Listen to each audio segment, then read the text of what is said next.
tanggal 20 sampai tanggal 17 Oktober 2025 kasdanya, uang yang tersedia di kasdanya ada 2,4 triliun.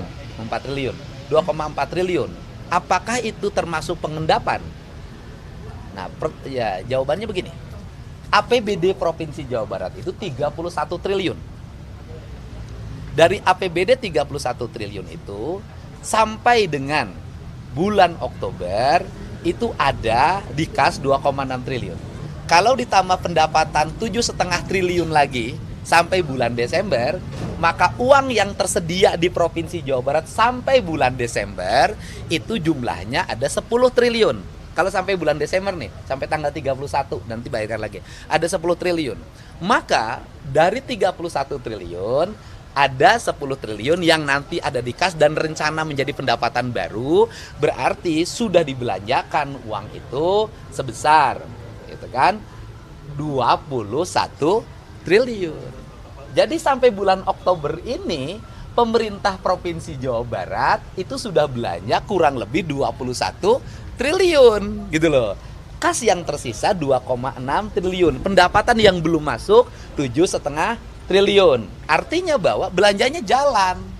Gitu, belanjanya berjalan, tidak dalam kategori diendapkan. Nah, kenapa tidak dalam kategori diendapkan? Karena uang yang 2,6 triliun ini harus kami bayarkan. Pada siapa? Pada kontraktor-kontraktor yang menjadi mitra pemerintah Provinsi Jawa Barat. Yang bangun sekolah, yang bangun jalan, yang bangun irigasi, yang pasang PJU, yang pasang jaringan listrik.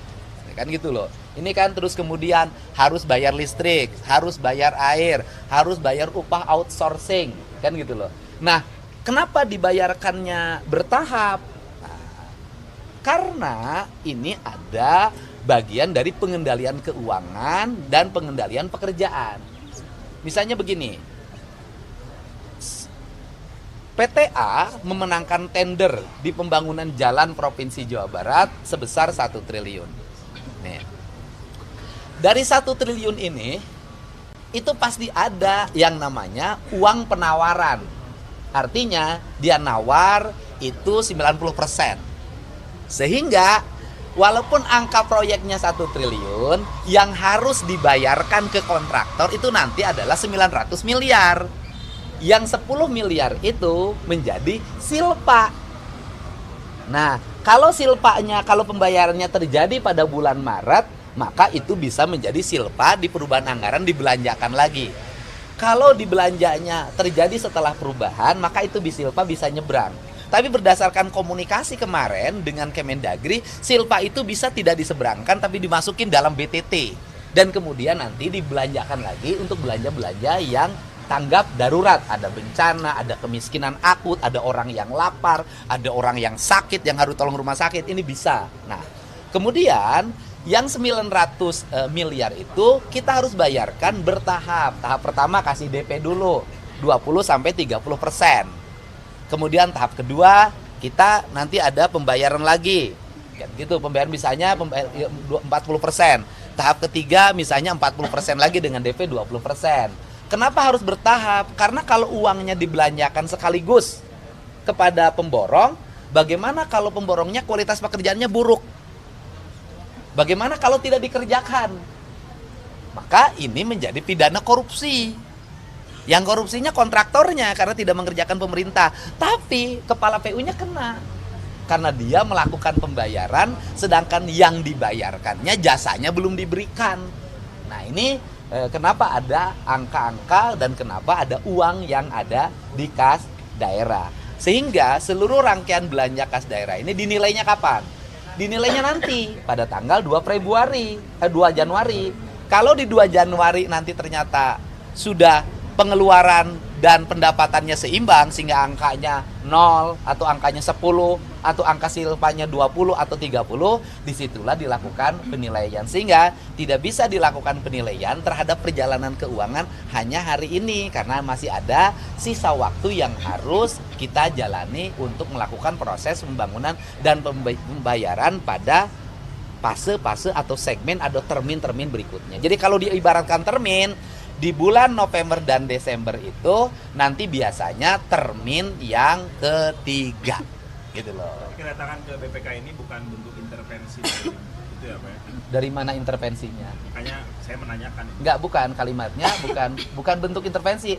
Justru kedatangan ke BPK ini meminta BPK untuk melakukan pendalaman terhadap alur kas pemerintah Provinsi Jawa Barat karena BPK yang punya kewenangan untuk melakukan pemeriksaan. Jadi yang menilai apakah ada anggaran yang diendapkan di Provinsi Jawa Barat yang harus menyatakannya adalah BPK karena dia punya kewenangan melakukan audit. Gitu loh. Berarti yang dituduhkan Pak Purbaya itu dana apa? Dari Pemprov Jabar sendiri?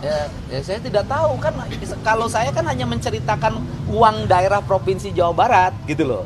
Mungkin Pak Purbaya beranggapan bahwa uang Provinsi Jawa Barat tidak dibelanjakan.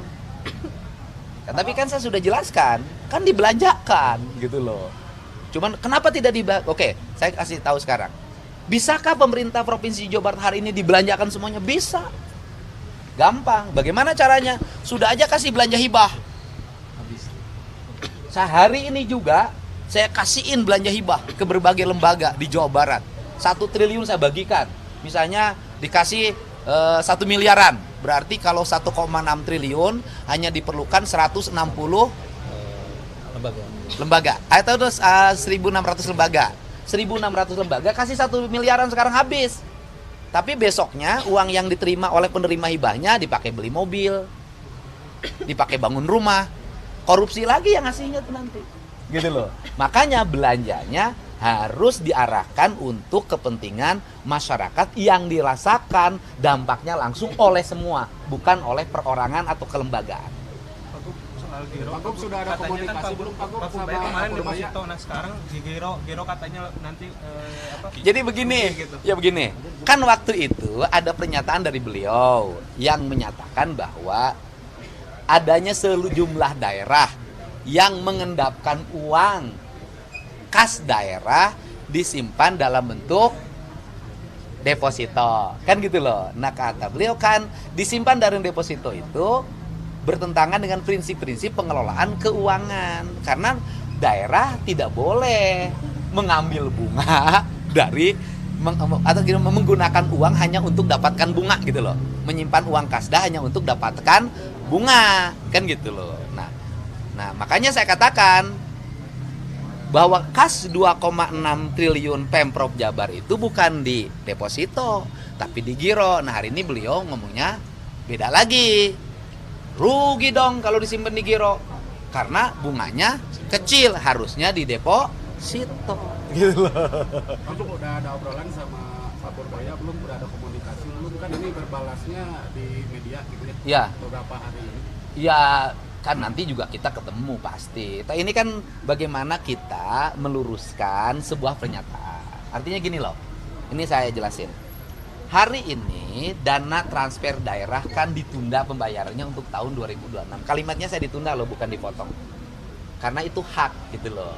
Kayak itu hak ditunda. Nah, ditunda itu disebabkan oleh apa sih? Kan gitu. Disebabkan adanya anggapan gitu bahwa daerah-daerah tidak bisa belanja dengan baik, tidak bisa membelanja keuangan daerahnya dengan baik dan menyimpan uangnya di bank, gitu kan, dalam bentuk deposito, kan gitu loh, seperti itu. Nah, sehingga Pemprov Jabar dengan data 4,1 triliun itu menjawab bahwa kami membelanjakan uang dengan baik.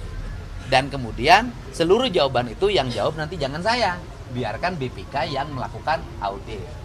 Nanti kalau di bulan Januari tanggal 2 ternyata belanja pemerintah daerah sudah baik, belanja infrastrukturnya baik, belanja pendidikannya baik, belanja kesehatannya baik, belanja kesejahteraan rakyatnya baik, dan cash flow pemerintahnya baik, maka nanti saya mau nagih sama Pak Menteri Keuangan. Kenapa? Ini daerah sudah belanja baik, maka tidak ada alasan untuk ditunda pembayaran TKD-nya. Dan kami juga sampai hari ini juga ada hal yang harus ditagihkan ke Kementerian Keuangan, di mana lebih dari 190 miliar lebih, saya tahu angka pastinya, dana bagi hasil pemerintah Provinsi Jawa Barat belum dibayarkan. Dana bagi hasil. Kita belum dibayarkan. Pak, Nah, itu. kira-kira kapan ketemunya Pak? Apakah Saya nggak tahu kan beda agenda. Gitu kan kita nggak bisa ngatur kayak ketemu pacar aja. Ya, oke. Oke, Nuhun. Ngerti kan? Ya, oke, Ngerti. jelas. Udah cukup. Terima kasih Pak. Beres.